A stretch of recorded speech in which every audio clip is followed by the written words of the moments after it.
সত্য করে কহ মোরে হে বৈষ্ণব কবি, কোথা তুমি পেয়েছিলে এ প্রেম ছবি?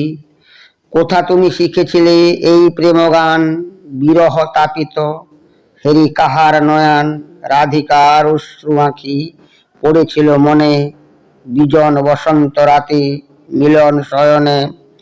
কে তোমারে বেঁধেছিল দুটি বাহু ডোরে, আপনার হৃদয়ের অগাধ সাগরে রেখেছিল মগ্ন করি এত প্রেম কথা? রাধিকার চিত্তদীর্ণ তীব্র ব্যাকুলতা, চুরি করে লইয়াছ কার মুখ কার আঁখি হতে, আজ তার নাহি অধিকার সে সঙ্গীতে। তারি নারী হৃদয় সঞ্চিত তার ভাষা হতে, তারে করিবে বঞ্চিত চিরদিন।